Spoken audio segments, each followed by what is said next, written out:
My name is Rodrigo, and I grew up in a small rural community in northern Mexico. I've always been a practical kind of guy, raised in a Catholic family, respectful of traditions, but never one to believe blindly in supernatural tales. That changed a few years ago when I had an experience so unsettling it still sends chills down my spine. Some people say I came face to face with the devil himself, or at least something terrifyingly close to it. This all happened when I was 21. I worked as an assistant to Father Lucio, the parish priest in our small town. He was a deeply respected man, strong in faith, warm in demeanor, with a voice that could fill the room and steady your nerves at the same time. My job was to keep the church clean, help in the sacristy, and assist him with community outreach. Honestly, I thought it was the most peaceful work in the world, until Father Lucio decided to bless a remote house on the outskirts of town. That house belonged to Doña Marta, a woman rumored to have lived in near isolation for years. Whispers around town said she was into dark rituals and that her children had fled, terrified by strange goings-on. One day she showed up at the parish asking for spiritual help. She claimed objects moved by themselves in her home, voices spoke in the dead of night, and shadows flickered across the walls. Without hesitation, Father Lucio agreed to visit, to pray, and to bless the place. I went along, naive and confident, never imagining what we'd find. We left on a hot summer morning.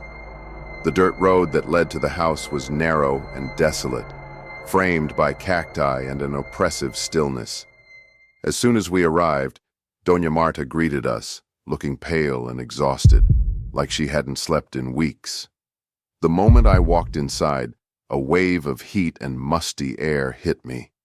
The curtains were shut tight, making it oddly dim despite the midday sun. Father Lucio began praying, sprinkling holy water on door frames and walls. I followed him with a lit candle, hoping my shaky hands wouldn't betray my growing unease. We reached the living room, and that's when I felt the first real jolt of fear.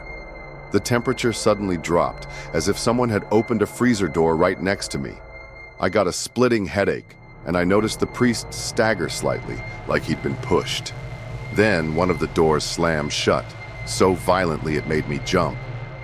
Doña Marta cried out, begging us to leave, but Father Lucio insisted we continue. He was determined to finish the blessing in every room. I could see his resolve even as a slight tremor ran through his hands. I tried to steady myself, reminding myself to keep faith. While walking down the hall, I heard whispers, a faint, unsettling murmur, as if several voices spoke at once. When I turned to see where it was coming from, I caught a glimpse of a shadow sliding along the floor. I froze.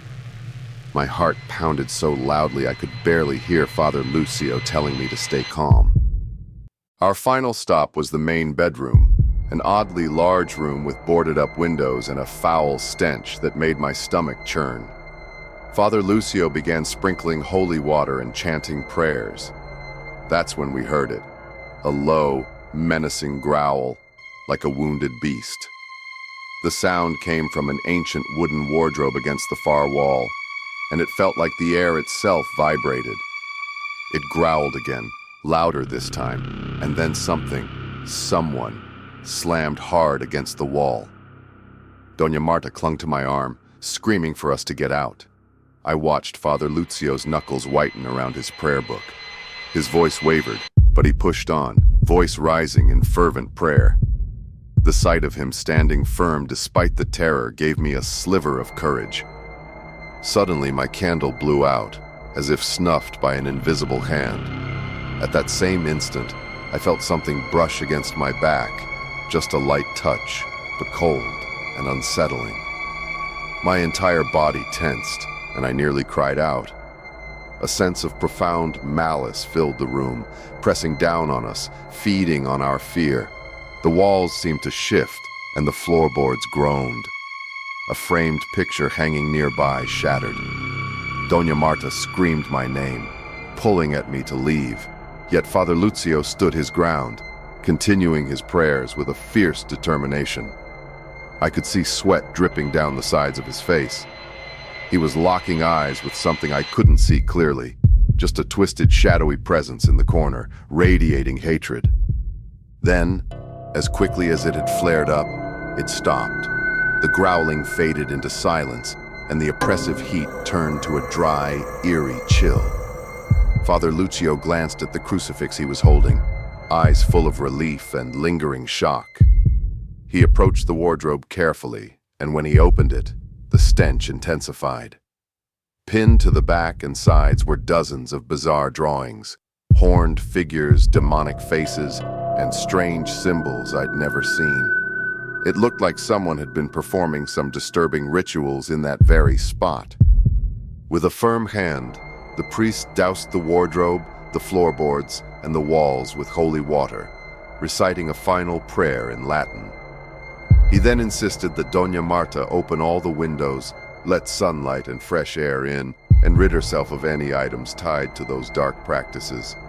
He stressed the importance of her coming to church more frequently to ensure no trace of that evil remained. By the time we left, it was late afternoon, but it felt like we'd spent days in that house. The relief of stepping outside into the warm sunlight was almost overwhelming. Father Lucio put a reassuring hand on my shoulder. He was clearly shaken too. I'll never forget the look on his face, a mix of exhaustion and sober recognition that we had encountered something vile. That night, I couldn't sleep. The growls, the sudden chill, the slamming doors, all of it looped in my mind. I kept waking up in a cold sweat, convinced I could still smell that rancid odor.